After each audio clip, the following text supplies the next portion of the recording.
زيكم. How to use map function in Python programming. Let's see together.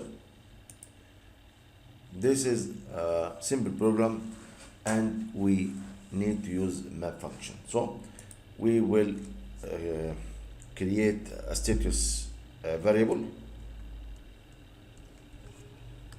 which will be printed after that, and then equal, and then list, because this variable will include the list, and then open, and here we will use the map function. And the map function include two arguments. The first one is a function which is passing this one, so we will copy this function, and the second argument or parameter after the comma is a triple, maybe list, tuple, any I triple